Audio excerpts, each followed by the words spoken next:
El versículo de memoria, situado en Génesis 27:36, nos dice así: Y Esaú respondió: Bien llamaron su nombre Jacob, pues ya me ha suplantado 2 veces.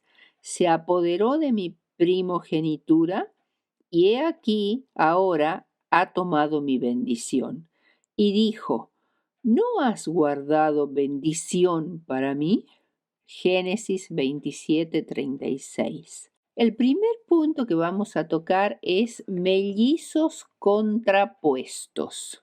Isaac y Rebeca vivieron separados de Abraham en el Negev, al sur de Palestina, una zona semidesértica. Al cabo de 19 años de casados, según Génesis 25, 20 y 26, Rebeca aún no había quedado embarazada. Parecía que el tronco racial del lado femenino de los patriarcas era propenso a la esterilidad. Isaac convirtió el asunto en motivo de oración. Génesis 25, 21. Prefirió depender de las misericordias de Dios antes de confiar en sus propias manos como sus padres. Unos 20 años después de casados recibió la respuesta. O sea, muy pronto. Pareciera que Isaac debía aprender también que los hijos de la promesa no habían de ser sencillamente el fruto de la naturaleza, sino especialmente un don de la gracia. Resultaron ser mellizos que nacieron cuando su padre Isaac tenía 60 años y su abuelo Abraham 160 años. Aclaremos que los mellizos se producen por la fertilización de 2 óvulos diferentes por 2 espermatozoides diferentes también durante el mismo embarazo. Pueden o no ser del mismo sexo y pueden o no ser parecidos físicamente. Mientras duraba el embarazo, Rebeca sentía que sus hijos luchaban dentro de ella, lo cual la dejó muy preocupada y decidió consultar a Jehová. Un ángel le reveló algo del futuro de los 2 hijos que nacerían. 2 naciones hay en tu seno, y 2 pueblos serán divididos desde tus entrañas. Un pueblo será más fuerte que el otro pueblo, y el mayor servirá al menor. Génesis 25, 23. La presciencia de Dios le reveló a Rebeca que esas 2 naciones hermanas, que resultaron ser los israelitas y los edomitas, siempre serían enemigas, y que por regla general Israel demostró ser la más fuerte de las 2. Cuando nacieron, se advirtió que eran físicamente diferentes. El primero fue llamado Esaú, porque tenía mucho cabello y además era velludo. Y de Jacob solo se dice que estaba aferrado con su mano del talón de Esaú, por eso fue llamado Jacob, que significa se aferra del talón o engaña, lo cual proféticamente señalaba su carácter y su destino. Engañador o suplantador también. Al crecer los mellizos se advirtieron grandes diferencias en sus personalidades y aficiones. Esaú tenía un carácter audaz y valeroso. Le encantaba cazar animales salvajes y comerlos. Se crió deleitándose en la complacencia propia y se concentraba solo en lo presente. Patriarcas y Profetas 175, Elena de White. Contrario a toda restricción, se deleitaba en la libertad montaraz de la casa y de joven eligió la vida de cazador. Sin embargo, era el hijo preferido o favorito de su padre porque él admiraba la osadía y la fuerza de su hijo mayor, que corría sin temor por montes y desiertos y volvía con caza a su padre, que gustaba mucho de ese tipo de carne, y con relatos palpitantes de su vida aventurera. Esaú no consideraba o amaba la devoción, ni tenía inclinación hacia la vida religiosa. Las exigencias que acompañaban a la primogenitura espiritual eran para él una restricción desagradable y hasta odiosa. La ley de Dios le parecía un yugo servil. Nada deseaba tanto como la libertad para hacer su gusto. Para él, el poder y la riqueza, los festines y el alboroto constituían la felicidad. Se jactaba de esa libertad ilimitada de su vida indómita y errante. Jacob, en cambio, era reflexivo, cuidadoso, aplicado, pensando siempre en el porvenir más que en el presente. Se conformaba con vivir en casa, ocupado en cuidar los rebaños y en labrar la tierra. Su perseverancia paciente, su economía y previsión eran muy apreciadas por su madre. Por lo tanto, era su favorito. Sus afectos eran profundos y fuertes y sus atenciones gentiles e infatigables le hacían más feliz que la amabilidad bulliciosa y ocasional de Esaú. Jacob había oído de su madre que por indicación divina él recibiría la primogenitura y desde entonces tuvo un deseo indecible de alcanzar los privilegios que ésta confería. Anhelaba tener la comunión con Dios como su abuelo, el justo Abraham, la había tenido, ofrecer sacrificios por su familia, ser el progenitor del pueblo escogido y del Mesías prometido.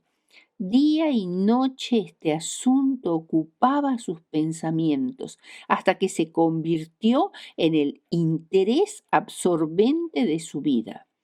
Pero Jacob aún no tenía un conocimiento experimental del Dios a quien adoraba. Su corazón aún no había sido renovado por la gracia divina. Creía que la promesa respecto a él mismo no se podría cumplir mientras Esaú poseyera la primogenitura y constantemente estudiaba los medios de obtenerla.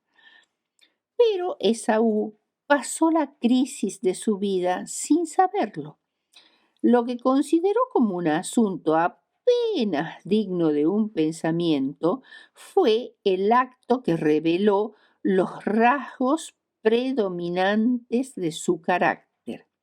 Vendió su primogenitura por la pequeña complacencia de satisfacer su deseo del momento, un plato de lentejas. Y eso determinó el carácter posterior de su vida. Elena de White, carta 5 de 1877. Esaú estaba controlado por sus deseos. Fue un hombre dominado por sus apetitos e inclinaciones y vendió su alma para gratificar sus apetitos. No sea que haya algún fornicario o profano como Esaú, que por una sola comida vendió su primogenitura. Aconseja el apóstol Pablo en Hebreos 12:16. Un profano es una persona que no aprecia ni desea las cosas sagradas o espirituales, cuyos deseos y ambiciones no se elevan por encima de las cosas de esta tierra.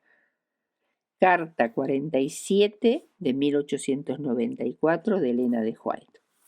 Malaquías 1, 2 y 3 dice: Yo os he amado, dirigiéndose al pueblo de Israel. Dice Jehová, y dijisteis, ¿en qué nos amaste? Y contesta Dios, ¿no era Esaú hermano de Jacob? Dice Jehová, y amó a Jacob, y amé a Jacob y a Esaú aborrecí.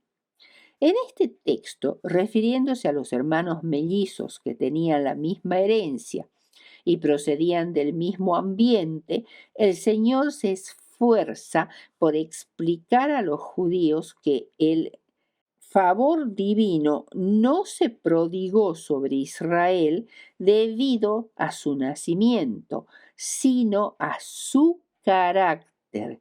Aunque Jacob cometió errores, algunos muy serios, finalmente consagró su vida al servicio de Dios. Y dice, a Esaú aborrecí.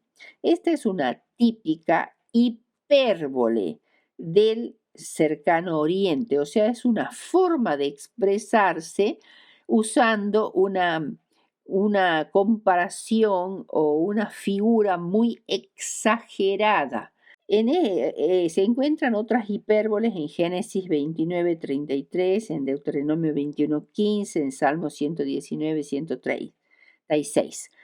No significa aborrecer, odiar, sino más bien significa no preferir al hijo mayor, Esaú, para la primogenitura, debido a su vida complaciente consigo mismo. Tanto Jacob como Esaú eran pecadores, pero debido al arrepentimiento de Jacob y de la fe que él tenía de que Dios podía salvarlo y de sus preferencias espirituales, sus pecados fueron perdonados y disfrutó del favor y de la comunión de Dios. En cambio, Esaú, mundano, profano, sin deseo ni amor por las cosas divinas, cerró la puerta al Espíritu Santo y el favor divino no pudo alcanzarlo, porque nunca hubo en él arrepentimiento. Pablo, en Romanos 9, 11 al 16, también explica este asunto.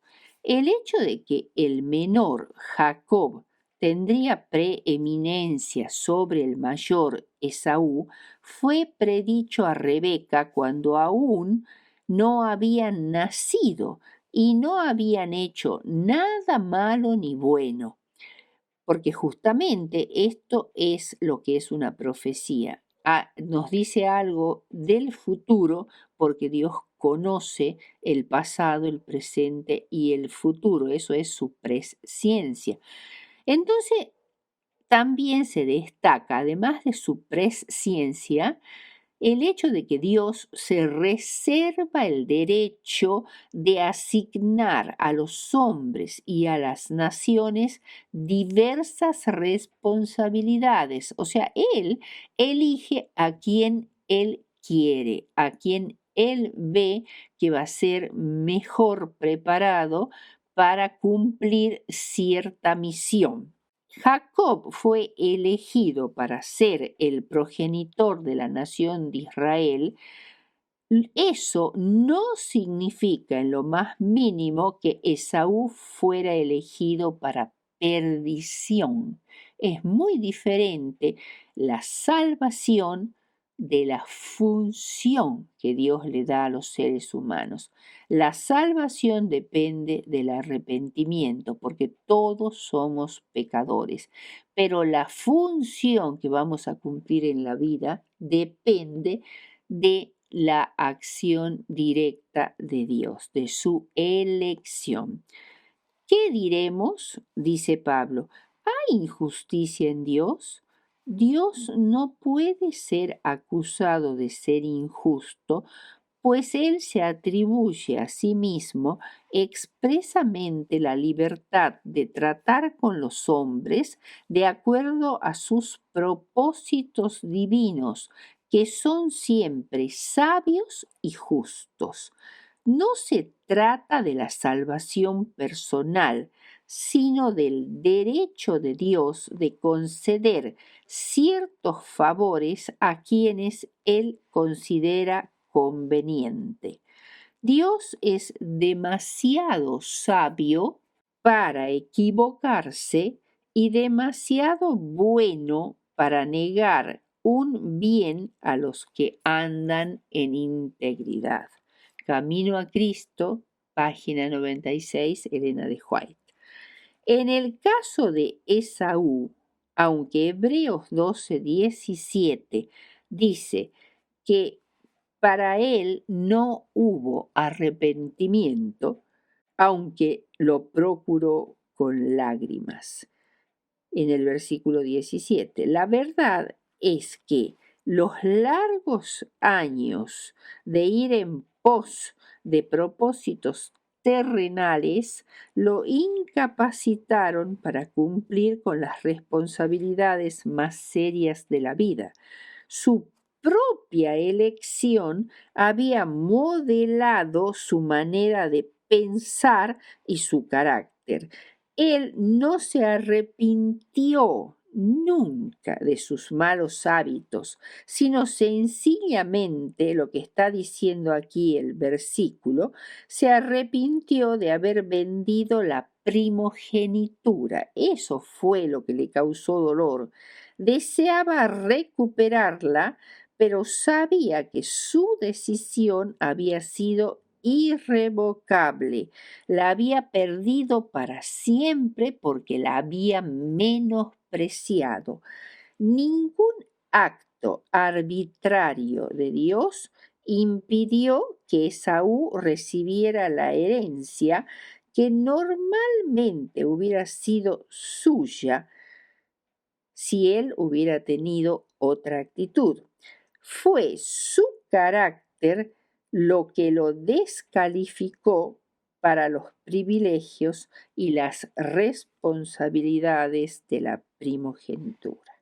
Veamos ahora Betel y Babel.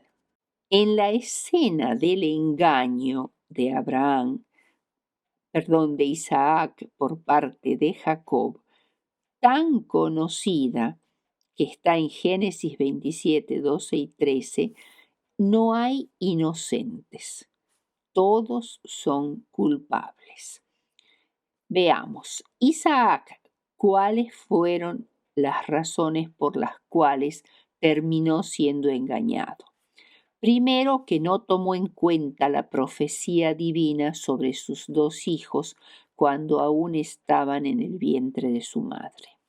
Segundo, no tomó en cuenta que Esaú menospreciaba la primogenitura al punto de venderla por un plato de lentejas. Tercero, no consideró que Esaú llevaba una vida irreflexiva, sin tener en cuenta a Dios. Se había casado con dos cananeas idólatras y persistió tercamente en su preferencia por Esaú para darle la primogenitura.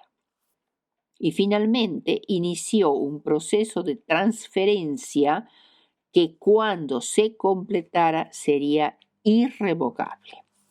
Pasemos ahora a Rebeca. Rebeca sintió que Dios necesitaba desesperadamente su ayuda y tomó el asunto en sus manos. En segundo lugar, recurrió a una injusticia, la mentira, con la esperanza de enderezar otra injusticia. Y tercero, racionalizó que cualquier medio estaba justificado para evitar que Esaú fuera bendecido. O sea, para ella en ese momento el fin justificaba los medios. Veamos ahora a Esaú. Esaú no tenía la culpa de haber nacido con una naturaleza inclinada a lo carnal. Esto es muy importante de entender. En una familia, un niño puede tener inclinación hacia lo espiritual porque así ha nacido, pero otro puede tener inclinación hacia lo carnal porque sus genes también así lo determinan. O sea, él no tenía la culpa de haber nacido así, pero de lo que sí tenía la culpa es el que él nunca pensara que su carácter defectuoso era lo que lo descalificaba. Conviértase ahora cada uno de su mal camino y mejore sus caminos y sus obras. Y dijeron el pueblo de Israel: es en vano, porque en pos de nuestros ídolos iremos y haremos cada uno el pensamiento de nuestro malvado corazón.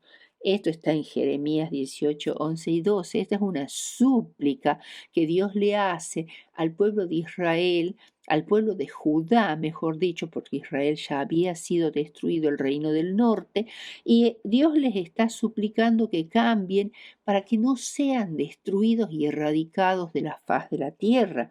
Repitiendo el texto de Jeremías 18, 11 y 12, Dios les ruega: conviértase ahora cada uno de su mal camino y mejore sus caminos y sus obras. O sea, no importa que han nacido con una tendencia carnal pecaminosa, yo eso lo sé, pero ustedes pueden hacer algo al respecto y es entregarse al Señor para que el Señor los convierta.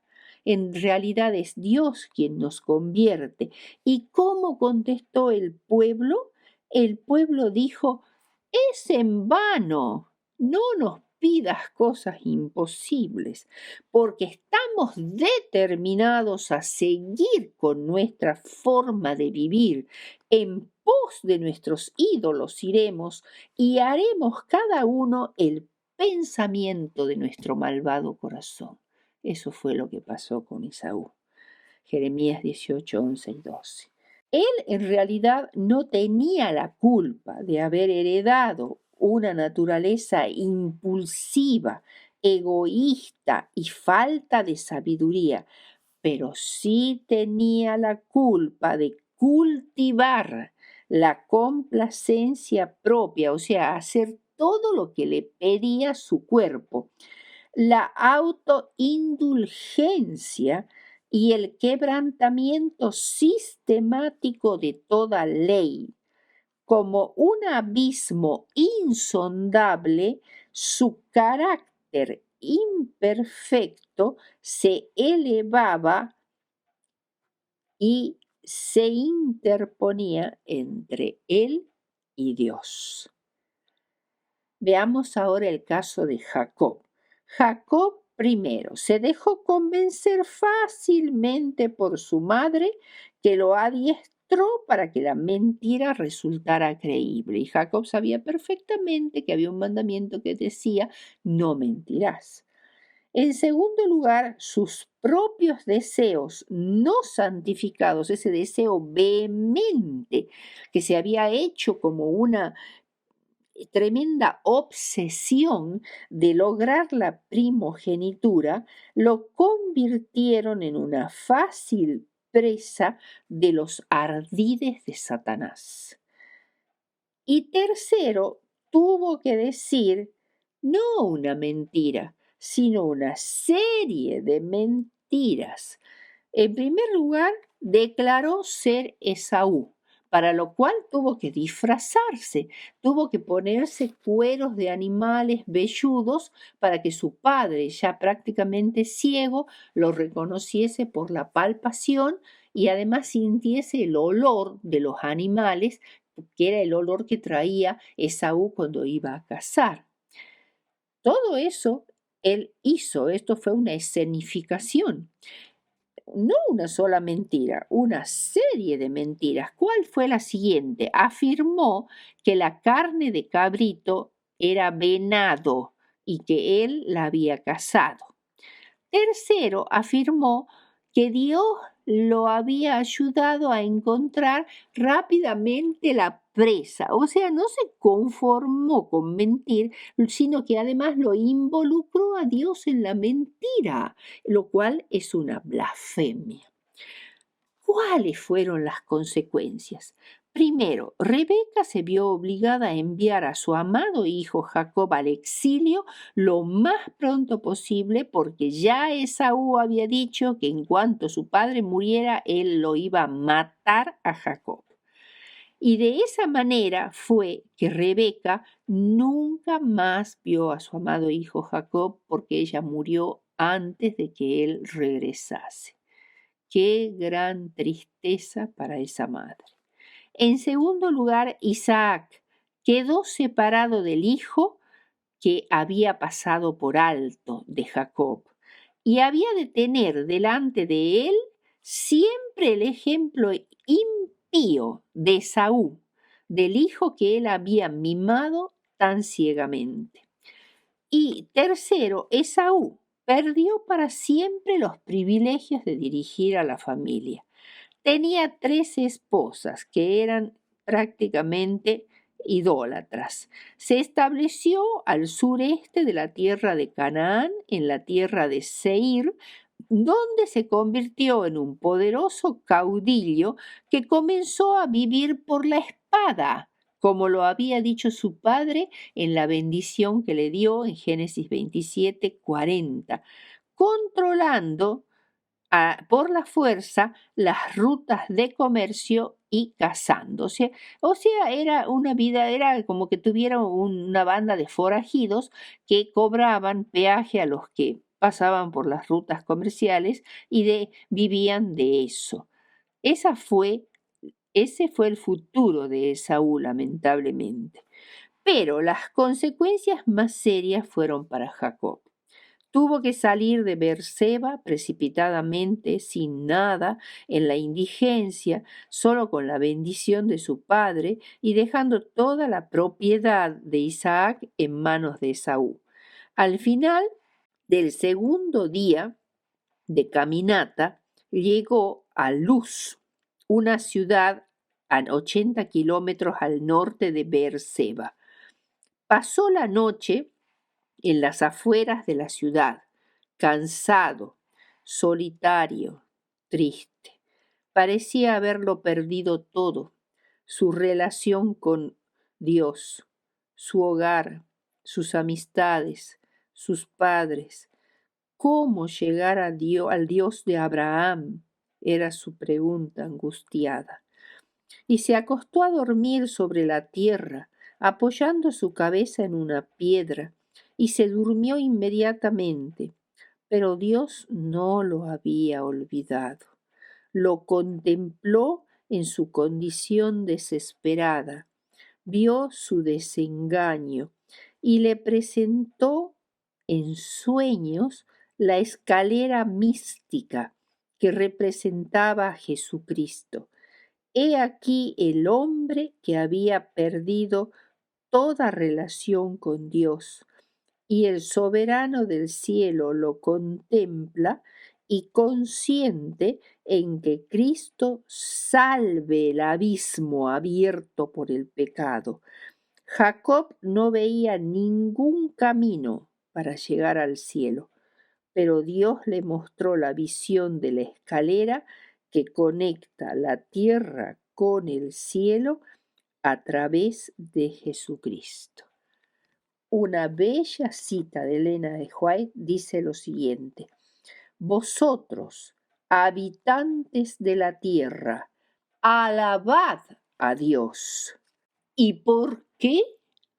Porque mediante Jesucristo, cuyo largo brazo humano rodea a la humanidad, mientras con su brazo divino se aferra del trono del infinito, el abismo es salvado con su propio cuerpo, y este mundo, pequeño como un átomo, que estuvo separado del continente del cielo por el pecado y se convirtió en una isla, otra vez rehabilitado porque Cristo salvó el abismo.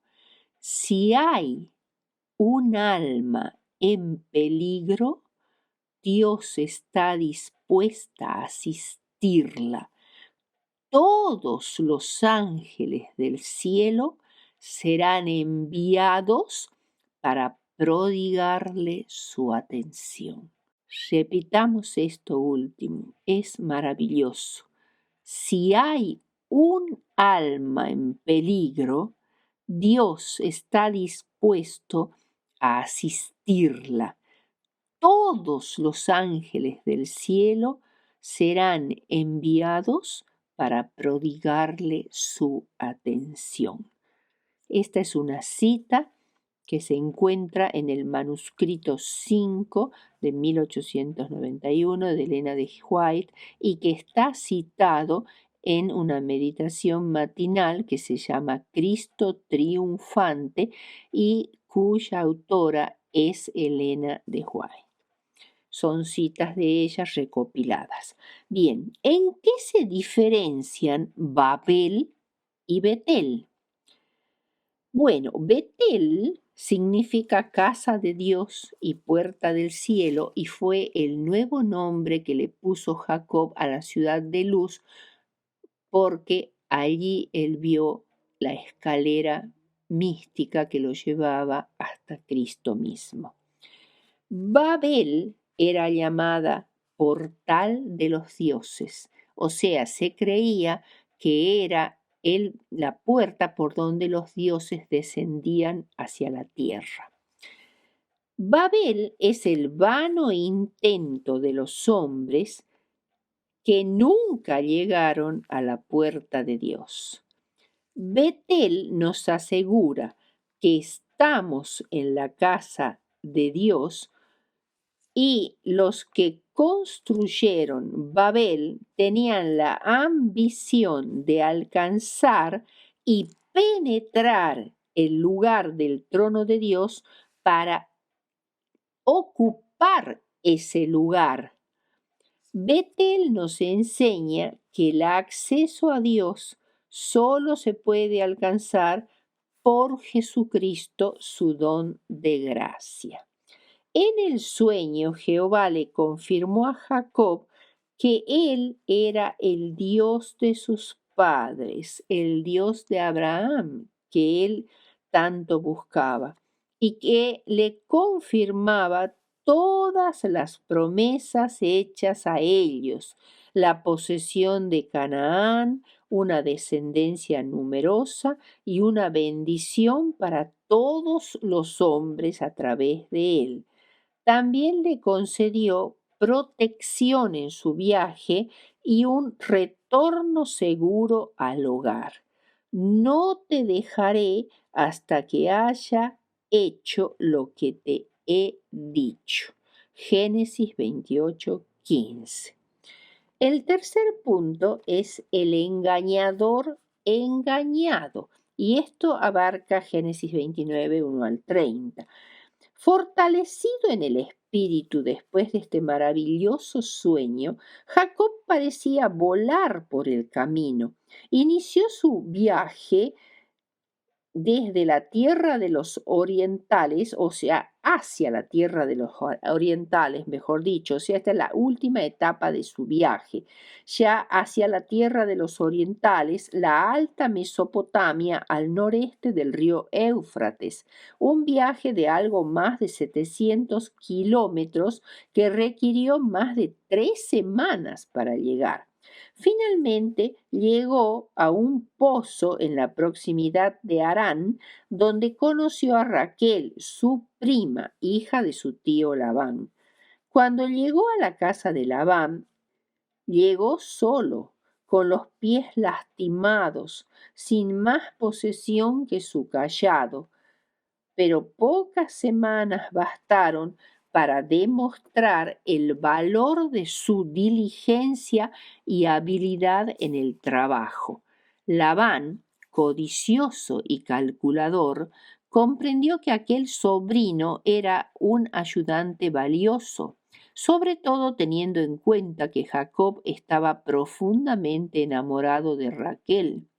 Cuando Labán quiso fijarle un salario, Jacob le propuso trabajar 7 años por Raquel, ya que no podía pagar la dote usual que pagaban los novios como garantía del matrimonio.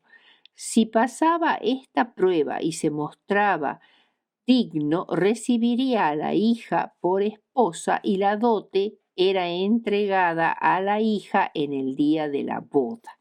Pero Jacob, el engañador, fue sometido por su tío a un cruel engaño. Génesis 29-25. La justicia inexorable le había pagado por su mentira con la misma moneda. Labán se disculpó de haberle dado a su hija mayor Lea en lugar de Raquel, porque eso era la costumbre en Harán, que la hija mayor se casara primero, y le ofreció entregarle a Raquel al fin de la semana de festejos, y que Jacob sirviera 7 años más por Lea. Así Jacob se encontró en una situación difícil y conflictiva de bigamia con 2 hermanas carnales. Aunque Dios acompañó a Jacob hasta Harán, Satanás obró a través de Labán para amargarle la vida y tratar de desbaratar los planes divinos. Fue así que su hogar fue amargado por las intrigas, los celos, la contienda y la tristeza. En esta escuela de aflicción, Jacob aprendió que el camino de los transgresores es duro, como dice Proverbios 13:15. Cuarto punto, la bendición de la familia. 20 años permaneció Jacob en Mesopotamia, trabajando al servicio de Labán, quien, despreciando todos los lazos de parentesco, estaba ansioso de apropiarse de todas las ventajas posibles. 14 años sirvió por sus 2 hijas, Raquel y Lea, y durante el resto del tiempo, Labán le cambió 10 veces el salario a Jacob. Pero él fue siempre un trabajador honesto y diligente, guardando sus ganados de día y de noche, expuestos al peligro de los ladrones y de numerosas fieras. Jacob tenía muchos ayudantes para apacentar los numerosos ganados de Labán, pero él era el responsable de todo. Fue siempre a Raquel a quien él más amó, pero su predilección por ella excitó la envidia y los celos, y su vida se vio amargada por la rivalidad de las 2 hermanas. Ante esta situación, Jehová se interpuso a favor de Lea y le dio hijos para fomentar una cierta igualdad de la valía de ambas en el corazón de Jacob. Era una mujer piadosa, una madre consagrada y una esposa fiel. Raquel, por su parte, estaba muy triste por su esterilidad y para que no se desanimara por completo, Dios intervino otra vez. Como Raquel no podía soportar la situación, echó mano del recurso de tener un hijo de una sierva. Así que de la poligamia Jacob pasó al concubinato. Así nacieron Dan y Neftalí, a quienes Raquel consideraba una especie de vindicación. Para no quedar atrás, Lea también empleó el mismo recurso dándole a su sierva Silpa. Jacob aceptó pasivamente las tortuosas instigaciones de sus esposas. Habiendo entrado en la senda de las malas acciones, parece que no veía error en su conducta, ni pensó en las posibles consecuencias de estas acciones. Finalmente, Raquel llevó su problema a Dios en oración, como dice Génesis 30:22, y se acordó Dios de Raquel y le oyó Dios y le concedió hijos. El primero de ellos, José, que significa Él añadirá. Veamos ahora el regreso a Canaán. Cuando nació José se habían cumplido los 14 años de estadía en Harán con sus esposas. Jacob deseaba regresar a su tierra con toda su familia, pero Labán no quería perder a un hombre tan valioso. Detrás de él estaba el maligno, tratando de torcer el plan de Dios al impedir, si fuera posible, que Jacob volviera a la tierra prometida. Por ello, Labán se comprometió a aumentarle el salario, pero José no quiso ese arreglo, sino que le hizo otra propuesta que estaba basada en el hecho de que en el cercano oriente, por lo general, las cabras son negras o de un color castaño generalizado, sin ninguna mancha ni raya. Y las cabras, perdón, esas son las cabras, y las ovejas por lo general son blancas en su mayoría, blancas por completo. Entonces, además, Jacob pidió que todas las ovejas manchadas o salpicadas de color y todas las ovejas de color oscuro y las cabras con manchas oscuras serían suyos. Por eso Labán aceptó el trato, porque pensó que la propuesta de Jacob implicaba solo una pequeña parte de los rebaños.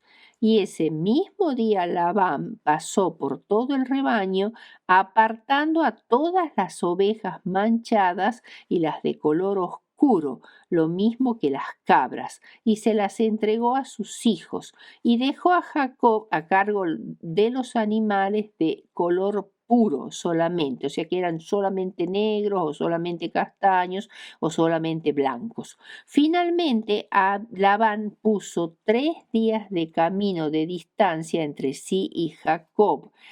Es decir, separó los rebaños atendidos por sus hijos de los atendidos por Jacob para evitar mezclas de animales.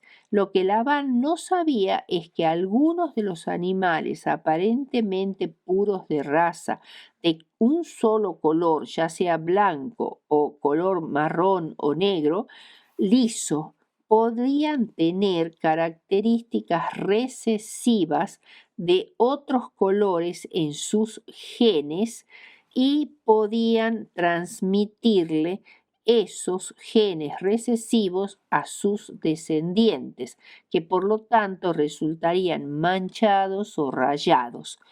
Primero, Jacob separó el ganado fuerte del débil y, confiando en su astucia y en antiguas supersticiones acerca de las impresiones maternas en el momento de concebir, puso ante su vista varas de árboles con rayas causadas por muescas.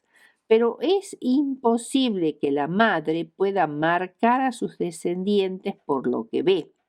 Sin embargo, todos los animales concebidos resultaron ser manchados o salpicados con manchas o rayas. ¿Cómo se explica esto? Génesis 31, 11 y 12 relata un sueño que Dios le dio a Jacob, donde los machos que cubrían a las hembras no eran de un color puro, sino que tenían manchas de color. Esto no era así realmente, sino que Dios le estaba indicando que los machos, aparentemente de un solo color, tenían características recesivas en sus genes que eran transmitidas a su descendencia y por ello las crías salían manchadas. Entonces Dios le mostró a Jacob que esos machos que parecían de un solo color realmente eran como si tuvieran las manchas, porque las tenían en forma recesiva en sus genes. Este relato muestra la astucia y la habilidad de Jacob por un lado, luchando contra la avaricia y las malas artes de su suegro. La justicia estaba de parte de Jacob para compensar las injusticias que Labán le había hecho durante 14 años. Sin embargo, a Jacob le faltaba la honradez estricta y la integridad de un hombre sincero. Fue así que Jacob se enriqueció muchísimo. En Génesis 31:13, Dios, que se revela como el Dios de Betel, le ordena que deje la tierra de Harán y vuelva a la tierra de su nacimiento. Y es entonces que Jacob decide irse, porque hasta ese momento no lo había hecho por el temor de encontrarse con su vengativo hermano Esaú. Y ahora, ante una orden expresa de Dios de volver, Jacob encontró el valor para hacerlo. Como conclusión, diremos que Jacob había en su oficio de pastor prefigurado al gran pastor divino, en el cuidado y tierna compasión por los rebaños. Cuidado incansable, aun en el tiempo más inclemente, fortalecía a las débiles, liberaba a las que padecían, reunía los corderos en sus brazos, sus ovejas le amaban y él estaba dispuesto a dar su vida por las ovejas. Jacob ahora se ha vuelto más rico que Labán a causa de la bendición de Dios en su favor, porque Jacob en este aspecto está prefigurando a Cristo como el gran pastor de las ovejas.